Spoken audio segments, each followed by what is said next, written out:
എല്ലാവർക്കും നമസ്കാരം. ഇന്ന് നമ്മൾ നോക്കാൻ പോകുന്നത് പ്രേംകുമാറിൻ്റെ സംവിധാനത്തിൽ വന്ന മെയ്യഴകൻ സിനിമയെക്കുറിച്ച്. പക്കത്തിൽ വന്നിട്ട് അരവിന്ദ് സ്വാമിയുടെ ടീനേജ് കാണിക്കുന്നു. അവരുടെ ഒരു വലിയൊരു കുടുംബമാണ്. അപ്പോൾ അവരുടെ കുടുംബസ്വത്ത് പിരിക്കുന്ന സാഹചര്യത്തിൽ വന്ന് നിങ്ങൾക്കൊന്നുമില്ല നിങ്ങൾ എന്ന് പറഞ്ഞിട്ട് അവരെ അവിടുന്ന് ഓടിച്ചു വിടുന്നു. അങ്ങനെ അവിടുന്ന് മനംനൊന്ത അവൻ്റെ അച്ഛൻ വന്നിട്ട് ഇവിടെ ഇനി ഇരിക്കേണ്ട, ഇവിടെ ഇരുന്ന് കഴിഞ്ഞാൽ ശരിയാവില്ല എന്ന് പറഞ്ഞിട്ട് ചെന്നൈക്ക് വന്ന് താമസമാക്കുന്നു. അങ്ങനെ ഇരിക്കുന്ന സാഹചര്യത്തിൽ വന്നിട്ട് അവരുടെ സ്വന്തം നാട്ടിൽ വന്നിട്ട് ഒരു ഫംഗ്ഷൻ, അതായത് അവരുടെ ഒരു കസിൻ സിസ്റ്ററിൻ്റെ ഒരു മാരേജിൻ്റെ ഒരു ഫംഗ്ഷൻ, അതിനുവേണ്ടി പോയേ പറ്റൂ എന്നുള്ളൊരു സിറ്റുവേഷനിൽ വരുന്നു. അങ്ങനെ ഇരിക്കുമ്പോൾ ശരി, ഓക്കെ, എന്നാൽ പോയിട്ടൊന്ന് തല കാണിച്ചിട്ട് തിരിച്ചു വരാം എന്ന് പറഞ്ഞ് തീരുമാനിച്ചിട്ട് അരവിന്ദ് സ്വാമി അവിടെ പോകുന്നു. അവിടെ പോയി കഴിഞ്ഞ് കഴിഞ്ഞാൽ നമ്മുടെ കാർത്തിനെ കാണിക്കും. കാർത്തി വന്നിട്ട് അരവിന്ദ് സ്വാമിയുടെ ഒരു സ്വന്തക്കാരനാണ്. അത്താൻ അത്താൻ അത്താൻ അത്താൻ എന്ന് പറഞ്ഞിട്ട് ഇങ്ങനെ എന്താ പറയുക, സ്നേഹമഴ പൊഴിക്കുമല്ലോ, അങ്ങനെ പൊഴിച്ചുകൊണ്ട് പുറകിൽ ചുറ്റിയിട്ട് നടക്കും. അപ്പോൾ അരവിന്ദ് സ്വാമിക്ക് കൺഫ്യൂസ് ആകും, ആരാണ് ഇവൻ നമ്മുടെ പഴയ കഥയൊക്കെ പറയണ്ടല്ലോ, ഇവൻ ഭയങ്കര എന്താ പറയുക സ്നേഹമഴ പൊഴിയുന്നുണ്ടല്ലോ എന്ന് പറഞ്ഞിട്ട് ആരാണെന്ന് പറഞ്ഞിട്ട് ഈ അരവിന്ദ് സ്വാമി ഇങ്ങനെ ചിന്തിച്ചിട്ട് നടക്കും. ഒരു സാഹചര്യത്തിൽ അരവിന്ദ് സ്വാമി ആരാ എന്ന് ചോദിക്കാമെന്ന് വിചാരിച്ച് പോകുമ്പം ആ ഒരു സാഹചര്യം കൂടെ അവന് മിസ്സാവുന്നു. അപ്പോൾ ഇത് ആരാന്ന് അറിയാൻ വേണ്ടിയിട്ട് ഭയങ്കര ജിജ്ഞാസയാവും. ശരി, അപ്പോൾ ഈ കല്യാണമൊക്കെ കഴിഞ്ഞിട്ട് നാട്ടിലേക്ക് പുറപ്പെട്ട് പോകണല്ലോ എന്നുള്ളൊരു സിറ്റുവേഷൻ വരുന്നു. അപ്പോൾ അങ്ങനെ ഒരു സാഹചര്യത്തിൽ ഇവൻ്റെ അടുത്ത് സംസാരിച്ചിട്ട് പോകണമെന്ന് പറഞ്ഞിട്ട് സംസാരിക്കുന്നു കുറച്ച് നേരം. അങ്ങനെ സംസാരിച്ചുകൊണ്ടിരിക്കുന്ന സമയത്ത് വരുന്ന മനംമാറ്റമാണ് ഈ പടത്തിൻ്റെ മൊത്തത്തിലുള്ളൊരു കഥ. ഈ പടത്തിൻ്റെ സ്പെഷ്യാലിറ്റി എന്താണെന്ന് വെച്ച് കഴിഞ്ഞാൽ, ഇതൊരു മൊത്തത്തിൽ വന്നിട്ട് ഒരു ഡയറക്ടറിൻ്റെ ഒരു പടമാണ്. അതായത് ഡയറക്ടർ എന്ത് വിചാരിച്ചോ അങ്ങനെ എടുത്തിരിക്കുന്നു എന്ന് തോന്നുന്നു. ഈ പടത്തിൻ്റെ ഒരു പ്ലസ് പോയിൻ്റ് എന്താണെന്ന് വെച്ച് കഴിഞ്ഞാൽ, അതായത് നമ്മുടെ കാർത്തി വന്നിട്ട് അരവിന്ദ് സ്വാമിൻ്റെ അടുത്ത് അത്താൻ അത്താൻ അത്താൻ എന്ന് പറഞ്ഞ് സ്നേഹമഴ പൊഴിക്കുന്നുണ്ടല്ലോ, അത് ആരാണ് എന്താണ് എന്ന് ഇവനക്ക് മനസ്സിലാക്കാൻ അരവിന്ദ് സ്വാമിക്ക് വന്നിട്ട് അറിയാനുള്ള ആ ഒരു ആഗ്രഹം കൊണ്ടുപോയിരിക്കുന്ന രീതി അത് കുറച്ച് നന്നായിട്ടുണ്ട്. പടത്തിൻ്റെ ഫസ്റ്റ് ഹാഫ് എങ്ങനെയാണെന്ന് വെച്ച് കഴിഞ്ഞാൽ നന്നായിട്ട് തന്നെ ഉണ്ടായിരുന്നു കാണാൻ. പടത്തിൻ്റെ സെക്കൻഡ് ഹാഫ് വന്നിട്ട് കുറച്ച് ഭയങ്കര ലാഗായിപ്പോയി.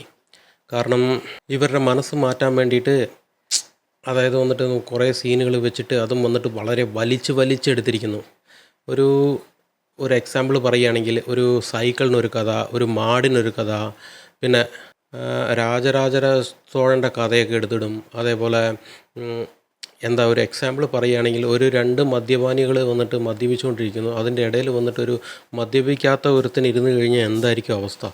ആ അവസ്ഥയായിരുന്നു നമുക്ക് തിയേറ്ററിലിരിക്കും. ഈ പടം കണ്ടു കഴിഞ്ഞാൽ നിങ്ങൾക്കത് മനസ്സിലാകും എന്താണെന്ന്. അതല്ലാണ്ട് ഒരു 25 ലക്ഷം രൂപ പണം അറേഞ്ച് ചെയ്തിട്ട് അത് നീ വന്ന് വാങ്ങിയിട്ട് പോകണം എന്ന് പറയുന്ന സീനൊക്കെ വന്നിട്ട് ഒരുപാട് നെഞ്ച് നിൽക്കാന്നൊക്കെ പറഞ്ഞില്ല, അതേപോലത്തെ സീനായിരുന്നു അതൊക്കെ. ഭയങ്കര ഓവർ സെൻറ്റിയായിരുന്നു. ക്ലൈമാക്സ് ഇങ്ങനെ പോകുന്നു എപ്പം പടം തീരും എന്നുള്ളൊരവസ്ഥയിലേക്ക് നമ്മളെ കൊണ്ടുവന്ന് എത്തിച്ചു. അതേപോലെ ഫസ്റ്റ് ഹാഫിൽ വന്നിട്ട് മറ്റേ കാർത്തിയുടെ പേരെന്താണെന്ന് അറിയാൻ വേണ്ടിയിട്ട് അരവിന്ദ് സ്വാമി ചെയ്യുന്ന ഓരോ ഇതുകളൊക്കെ നല്ല ഇൻട്രസ്റ്റിംഗ് ആയിട്ടുണ്ടായിരുന്നു കാണാൻ. അത് തന്നെ സെക്കൻഡ് ഹാഫിലും വരും. അതായത് നിൻ്റെ പേരെന്താണെന്ന് ചോദിക്കുമ്പം അതിന് കാർത്തി പേര് പറയത്തില്ല, ക്ലൂ കൊടുത്തിട്ട് പോകും.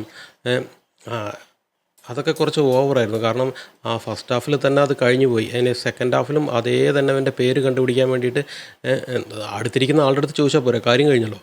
പക്ഷേ ഇതങ്ങനെയൊന്നുമല്ല. ഒരു എക്സാമ്പിൾ പറയുകയാണെങ്കിൽ നിങ്ങൾക്ക് മനസ്സിലാകണമെങ്കിൽ, നമ്മുടെ ലിയോ പടത്തിൽ ലിയോൻ്റെ അടുത്ത് പോയി ചോദിക്കുമല്ലോ, നീയല്ല ലിയോ, സത്യം പറയാം, നീയല്ല ലിയോ. പടത്തിൻ്റെ പേരും ലിയോ, അതല്ലാണ്ട് അനിരുദ്ധിൻ്റെ മ്യൂസിക്കിലും ലിയോ ലിയോ ലിയോ ലിയോ എന്ന് വരും. ഇതൊക്കെ കണ്ടു കഴിഞ്ഞാൽ നമുക്കറിയാം ഇവൻ്റെ പേര് ലിയോ ആണെന്ന്. പക്ഷേ എന്നാലും തിയേറ്ററിലിരുന്ന് ചോദിച്ചുകൊണ്ടേയിരിക്കും, നിൻ്റെ പേരിലെ ലിയോ. അതേപോലെയാണ് ഈ പടത്തിലും. അതായത് ഈ പടത്തിൻ്റെ പേര് തന്നെ മെയ്യഴകൻ എന്നാണ്. കാർത്തി ക്ലൂ തരിക എന്ന് പറഞ്ഞിട്ട് എൻ്റെ ഏട്ടൻ്റെ പേര് മതിയഴകൻ എന്ന് പറഞ്ഞിട്ടും പോകും. അപ്പോൾ തന്നെ നമുക്ക് കാണികൾക്കൊക്കെ മനസ്സിലാകും പടത്തിൻ്റെ പേര് മെയ്യഴകനാകാൻ പോകുന്നത് കഥാനായകൻ്റെ പേര് മെയ്യഴകൻ ആയിരിക്കുമെന്ന്. ഇത് പിന്നെ ഇങ്ങനെ ചോദിച്ചുകൊണ്ടിരുന്ന് കഴിഞ്ഞാൽ ബോറടിക്കത്തില്ല. ഈ പടത്തിൻ്റെ ഐഡിയ നല്ല ഒരു അടിപൊളി ഐഡിയയാണ്. ഇങ്ങനത്തെ ഐഡിയയിലുള്ള പടങ്ങൾ കുറേ വന്നിട്ടുണ്ട്. ഒരു എക്സാമ്പിളിന് പറയുകയാണെങ്കിൽ, തമിഴിൽ തന്നെ വന്നിട്ട് അൻപേ ശിവം എന്നൊരു സിനിമ വന്നിട്ടുണ്ട്. അതായത് അതിൽ വന്നിട്ട് മാധവനും കമലഹാസനും കണ്ടുമുട്ടിയതിന് ശേഷം വരുന്ന മനമാറ്റം. അതേപോലെ മലയാളത്തിൽ ഈ ഇടയ്ക്ക് റിലീസായ അഡിഗോസ് അമിഗോസ് എന്ന സിനിമ, അതിൽ എങ്ങനെയാണെന്ന് വെച്ച് കഴിഞ്ഞാൽ, അതായത് വന്നിട്ട് ഒരു പെട്ടെന്ന് ഇപ്പോഴത്തെ സിറ്റുവേഷനിൽ വന്നിട്ട് ഒരു 25,000 രൂപ പണം വേണം. പക്ഷേ അതേപോലെ വേറൊരാൾ വന്നിട്ട് പണം വന്നിട്ട് വെള്ളം പോലെ ചിലവഴിക്കുന്ന ആൾ, അവർ രണ്ടുപേരും കണ്ടുമുട്ടിയിട്ട് അതിലുണ്ടാകുന്ന മനമാറ്റങ്ങൾ.